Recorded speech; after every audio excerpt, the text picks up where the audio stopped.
Tá a fim de fazer uma fezinha e ganhar até R$ 100 de bônus utilizando o nosso cupom FBOTECO? KTO.com. Acessa, link aqui embaixo na descrição. Acho que é muito disso, né? O vestiário hoje é muito tranquilo, muito sossegado. O São Paulo limpou os líderes negativos, né? Visto como lideranças negativas. Isso passa muito pelo Rogério, cara. Tem que ressaltar, o Rogério é o cara que deu a caneta e falou, ó, esse aqui, numerou, fora. E o São Paulo tirou. E aí o vestiário começou a ficar mais tranquilo. E aí tinha uma dúvida lá atrás, se assim, uns caras ali eram dúvidas se o São Paulo ia vender, né, ia ficar, tal. Um deles é o Rafinha, né? O São Paulo tinha dúvida lá atrás se ele ia ficar mais um ano ou não. O Ceni falou, fica porque esse cara é bom de bola e é bom de grupo. A gente tem que ter um cara que nem o Rafinha aqui. E fez diferença, cara. É o cara hoje que é o líder do vestiário, inspiração pra molecada. Cara, aliás, muitas decisões do Ceni, o Lucas Silvestre tentou muito, Rogério, em várias o Lucas Silvestre mandou um superchat falando muito sobre isso. Na verdade, ele mandou 2. O primeiro ele fala, Gabriel, sempre bem informado, baita jornalista, deseja sucesso. E no segundo ele fala assim, carimbam o Ceni como xarope. O Muricy era o quê? O Ceni não gosta de vagabundo. Onde estão os caras que o Ceni barrou? Luan, Marcos Paulo, Neves. É isso, né? O tempo inocenta muito decisões do próprio Rogério, né? Muito, demais, assim. Acho que o Neves, o Marcos Paulo, o Luan... O Neves esportivamente foi barrado, não por extracampo. Mas assim, Marcos Paulo, o próprio Patrick, que mandou o Rogério tomar naquele lugar contra o Fluminense. E aí o Ceni, aí depois saiu. O tempo inocentou ele em muitos e muitos casos. O próprio Naruel Bustos, que o Ceni não pediu, jogaram no colo dele, ele não usou. Hoje o cara tá onde? Ele tá no Tajeres. Então, assim, mostra muito que, de repente, o Ceni tinha... Claro, né? Ele não é o Deus, ele não é o cara que vai sempre acertar, mas ele tinha um ponto em todas as brigas que ele comprou no São Paulo. Foi um cara muito importante pra montar esse elenco de hoje. Aí pega o Dorival, já pega um terreno mais tranquilo, claro. Ele chegou no olho do furacão, chegou com o Ceni brigando com o Marcos Paulo, aquela situação toda, mas ele consegue acalmar, estilo paizão, mas já tinha saído as coisas que poderiam interferir no ano, o Ceni já tinha limpado. Mas ele conta uma coisa, então, por que o Ceni deu errado? Porque se a torcida tivesse que escolher entre Carpini, Dorival ou Ceni pra ser o técnico campeão das coisas e tal, escolheria o Ceni, que é o mito, que é o ídolo. E deve ser interessante ouvir você falar disso, porque você conhece bem os bastidores e dizem que o problema do Ceni tinha muito a ver com o vestiário, de fato, né? É o gênio forte, né, cara? Ele sempre foi assim desde jogador e é o que ele falou, de não gostar de vagabundo, vai muito nessa linha. Ele é um cara... E também ele tinha problemas, assim, ele substituía muito mal.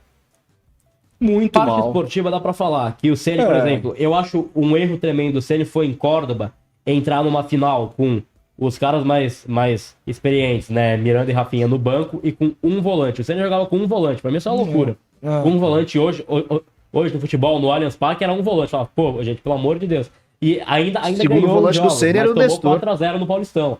Então tem muito disso, né? Usava o Nestor, que não é segundo volante, nunca vai ser segundo volante.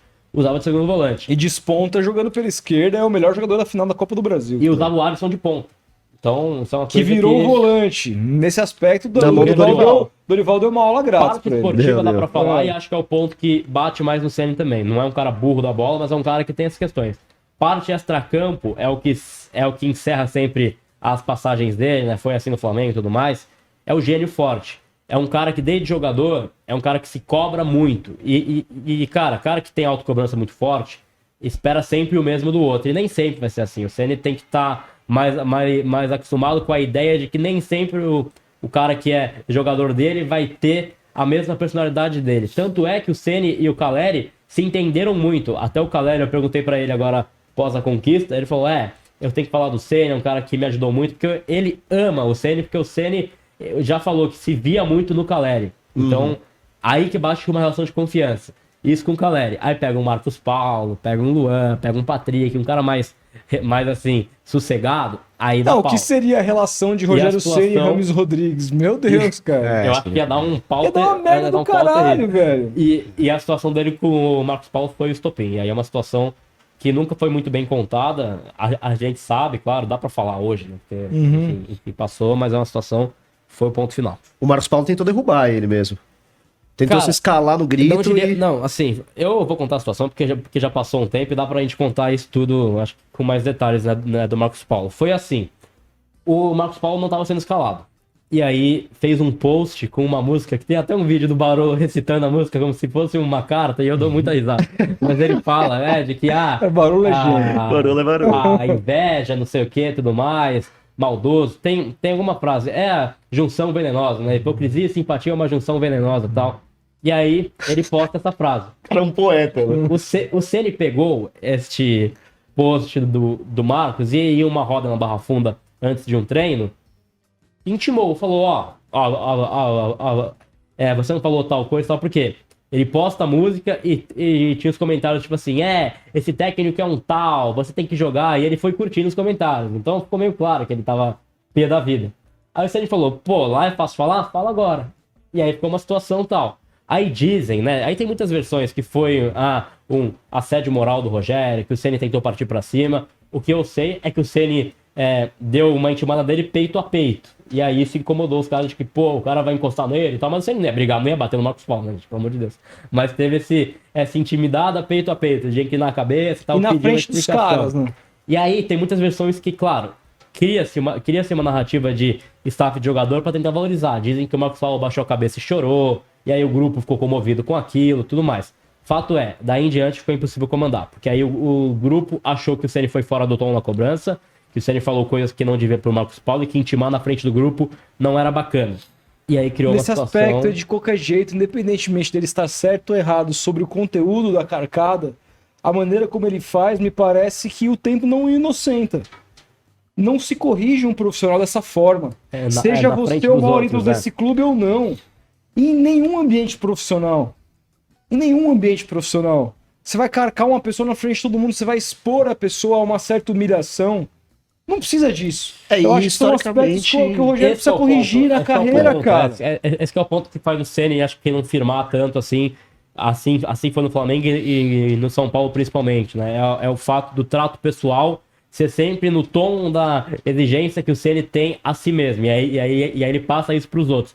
O Ceni é um cara, isso aí quem vive bastidor fala, que, Brasileirão 2008, por exemplo, que o São Paulo tava 12 pontos atrás, ele fazia conta, ele pegava um papel na Barra Funda e falava, jogo tal. Quase que o simulador do GEL, o Ceni fazia na mão para ver as possibilidades e tal, e ver de quanto tinha que ganhar. Então o cara é muito competitivo, nível hard, assim, nível uma coisa muito acima. Então ele exige isso do cara que ele treina, né? Então é uma coisa que nunca vai dar 100% certo fazer isso. Vai ter cara que sente mais, vai ter cara que fica pé da vida em ser cobrado em público e tudo mais.